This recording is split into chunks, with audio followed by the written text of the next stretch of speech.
Hello, Protectors of the Wood fans. Thanks for following us, and thanks for listening to our podcast. We now have a Patreon page called Protectors of the Wood. We have 3 tiers that offer exclusive material and behind-the-scenes makings of our podcast and feature film. The first tier, Dreamstone Warriors, is $1.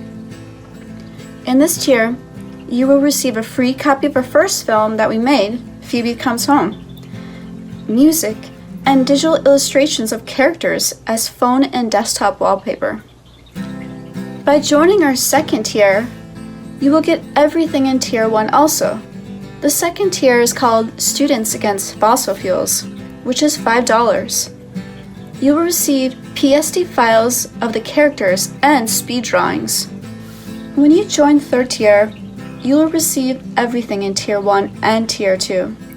The third tier, Starlight on Earth, which is $10, you will receive behind-the-scenes footage of the making of our upcoming film, Phoebe Comes Home.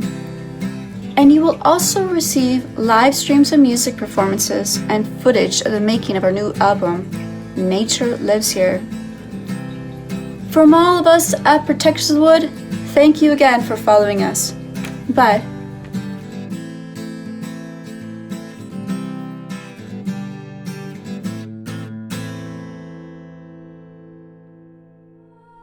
The Protectors of the Wood Adventure Series. Join our story of misfit teenagers as they struggle to save the world from climate change. Remember that everyone can make a difference and every action counts. Support us on Patreon at Protectors of the Wood. Episode number 83. Abby recovers from danger. This episode begins The Ghost Girl, Book 3 of our series.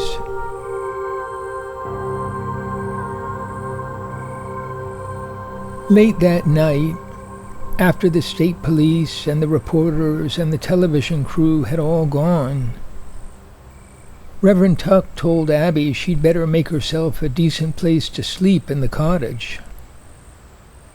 That small, flimsy 2-room structure had not been lived in for a decade and needed work and supplies.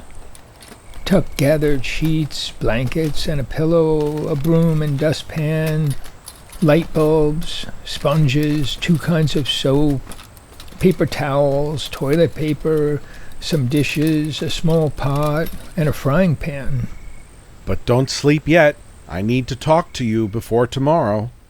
Then Tuck turned to Middletown Police Chief Santiago and Dr. Geraldine Bear to continue the discussion. Abby made 5 trips from Reverend Tuck's living quarters near the sanctuary to the cottage in the churchyard, taking all of Tuck's donations, as well as her duffel bag, striped red blanket, and a handful of tea bags, and some leftovers from their excellent dinner. Long after midnight, she finished cleaning and organizing the kitchen and a place to sleep in the largest of the 2 rooms. Then she rewarded herself by taking an old folding chair outside and sitting under the amazing night sky. A breeze blew through the leaves of the giant maple trees. The world was blissfully empty of people. She thought over the tumultuous events of the day and their happy ending. This happened to me. Something special happened for me. Abby leaned back and took a deep breath of the fresh air that had blown into Middletown a few hours before, sweeping out the huge thunderheads and drenching rain, leaving a crystal clear sky and the feeling of a new world beginning. As the moon floated down toward the western horizon behind her, the stars to the east appeared unusually bright and colorful, dazzling in their swirling multitudes going on forever. Abby began to sense a strange shift in her awareness, a door opening into another world that she had experienced on and off since childhood. She normally avoided these intuitions whenever possible, and quickly tried to snap her attention back to the mundane objects close at hand. But it was too late. The stars had triggered her most powerful memory. Already she saw the stars coming closer, and felt an eerie sensation that she was rising to meet them. Once again, she was a skinny 10-year-old, following the small gray shape of Wendy through the dark forest. Once again, she heard the uncanny melody, a melodic hum, grow in volume. Soon she could recognize the words.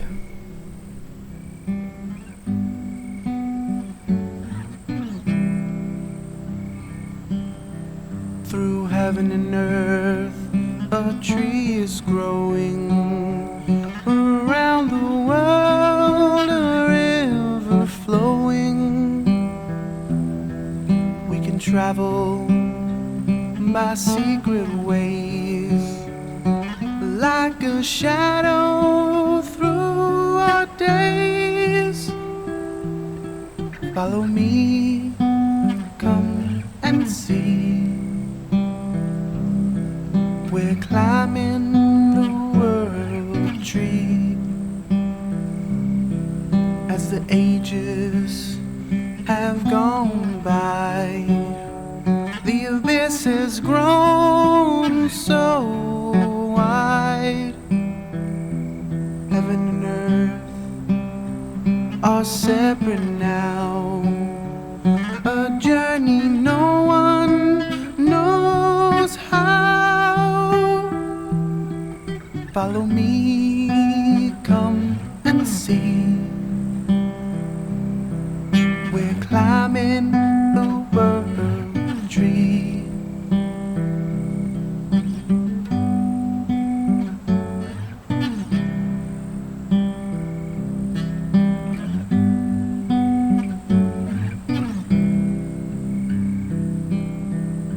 See how we come closer.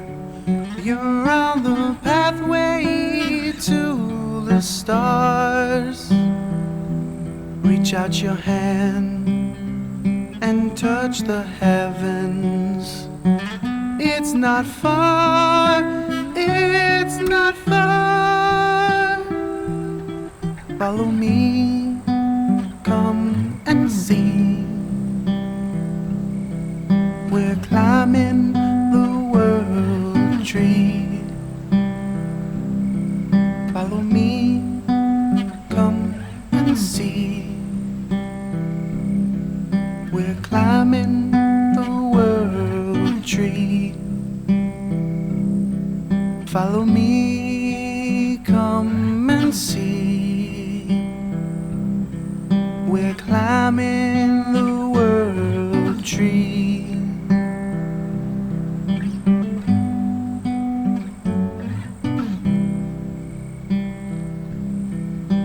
Climbing the world tree.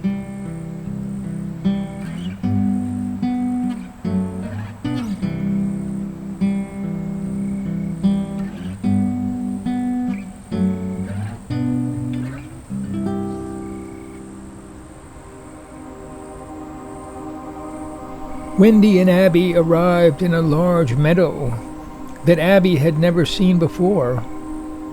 A meadow like a great cathedral nave between rows of tall trees and branches arching above like a vault. Wendy, what's going to happen? The guardians are coming. The shining ones. The guardians of this world. The stars swooped down as many spheres of searing light, a throng that assembled around the meadow in a vast circle.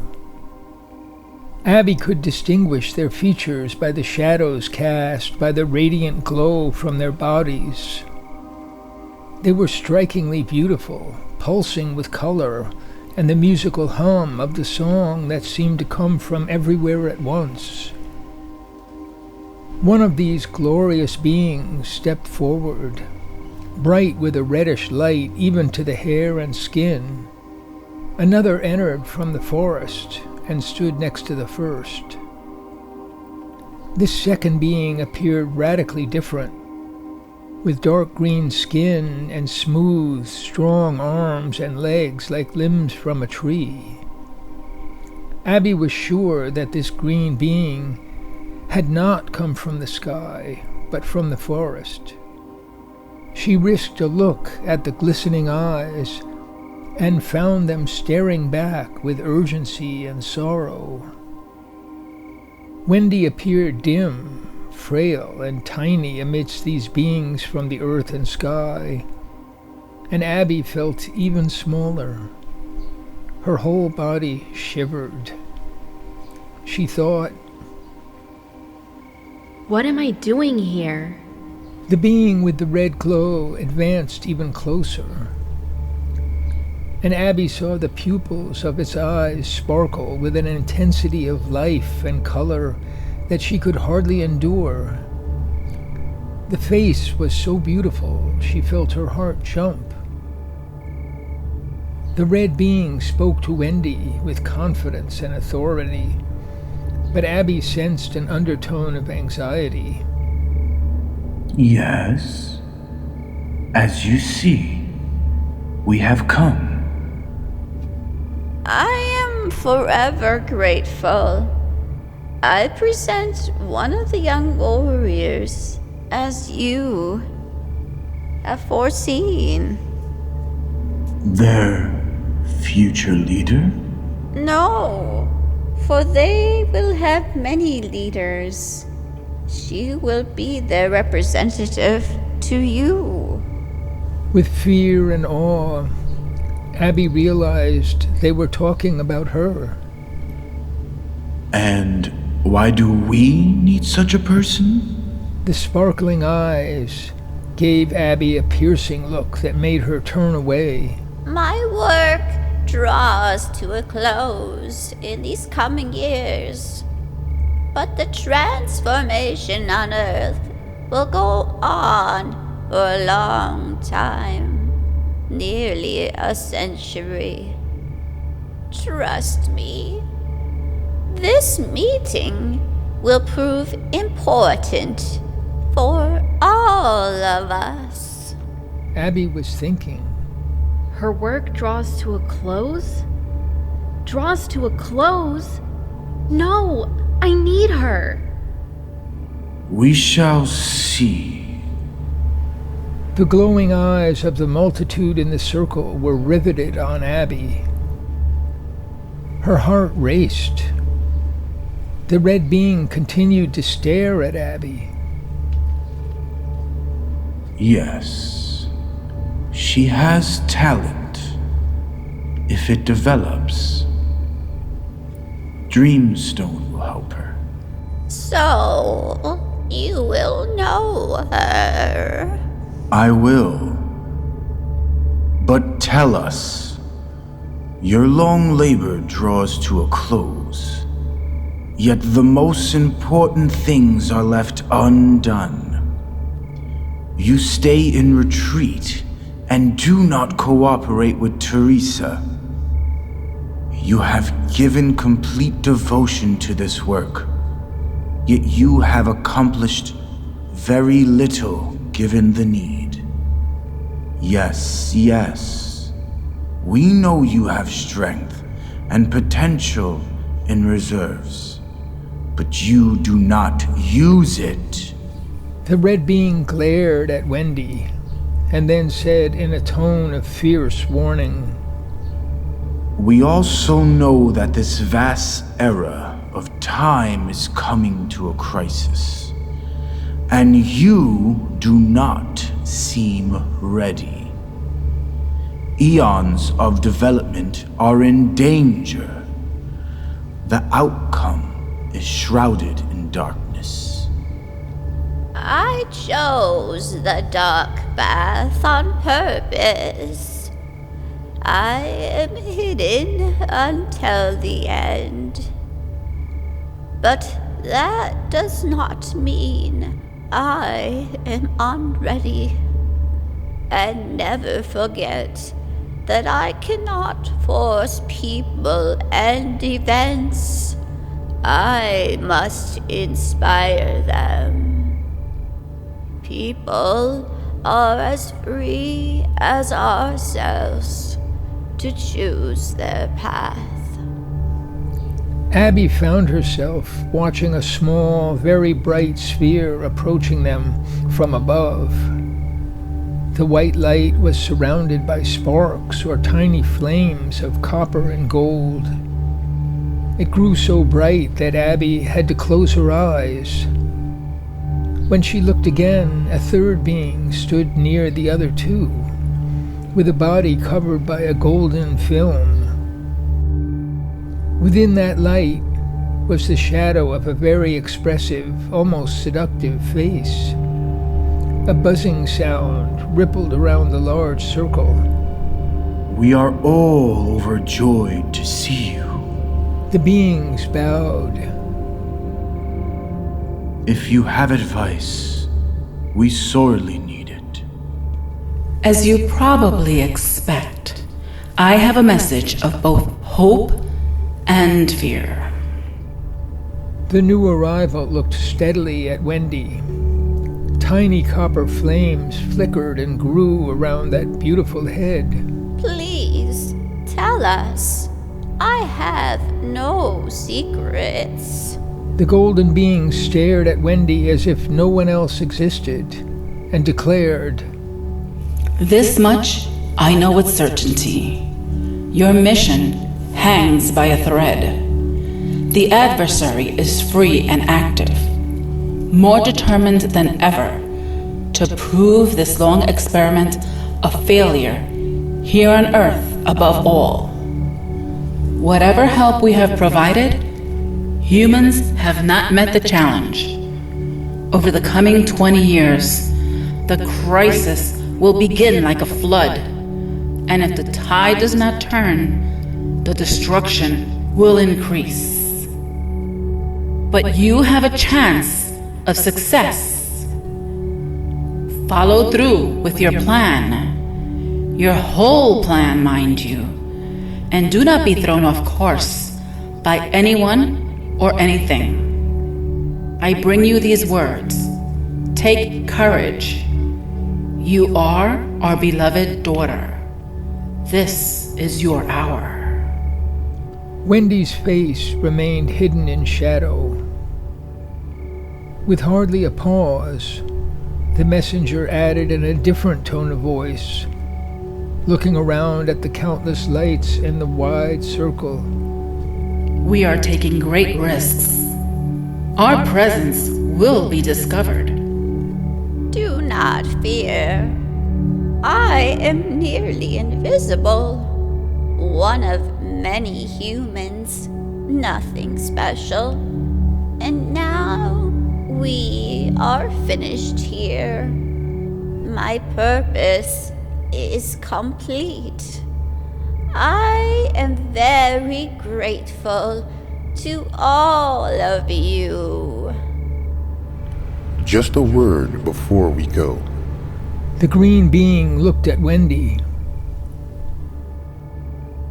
I have served you across the heartbreaking years and shared your hopes and labors here on Earth. My power is limited. The work ahead will need the hand of the Hidden One to succeed. But all I can do is yours. Then the green being turned to Abby and said softly, Little One, I hear an unspoken request in this meeting. And my answer is, yes, I will be your guardian.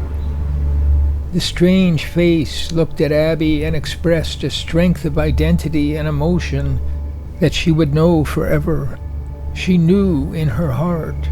In some way, he'll be my inner friend. Call on me from your heart. You know me. The being turned back to Wendy. Was this what you had in mind? Yes, more than I can say. In the next moment, the throng of lights receded into the night sky.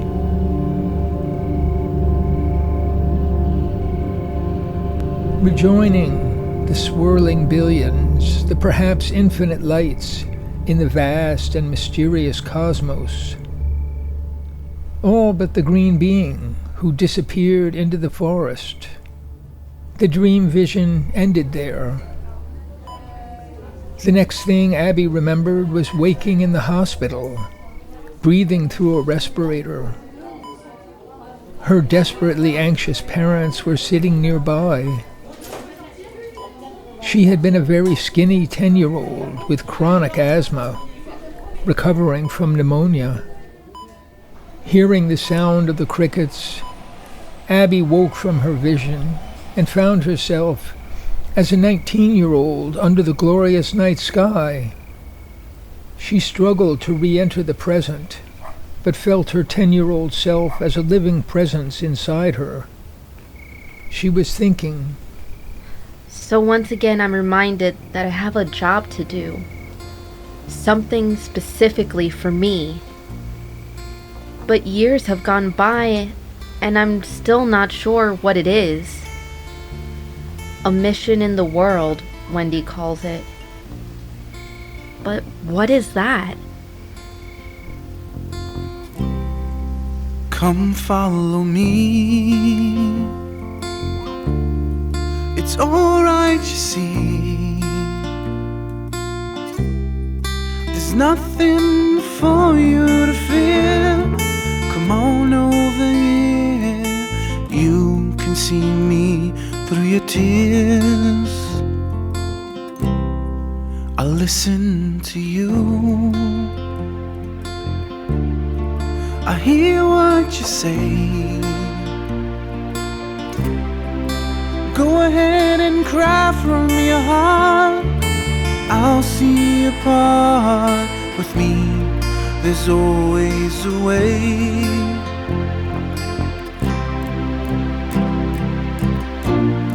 I'll see you wherever you are. You can't be too near or too far. Any place you may happen to be, I can shine for you to see. Come close to me, and you'll surely see how life begins all around.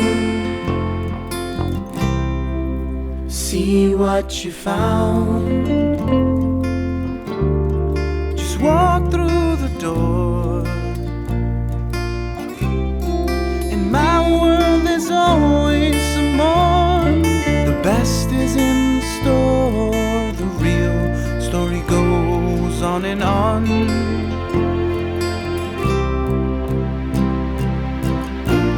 Don't think that the pain is the end. Don't think that it's all that there is. In darkness, I'll come to you.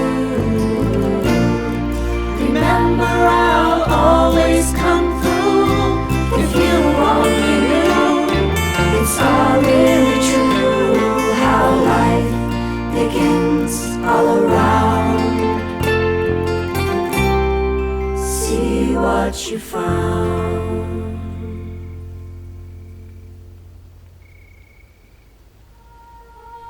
Thanks for listening to the Protectors of the Wood Adventure Series. Find all our projects on protectorsofthewood.com and support us on Patreon at Protectors of the Wood. And to all the eco warriors out there, remember that everyone can make a difference and every action counts.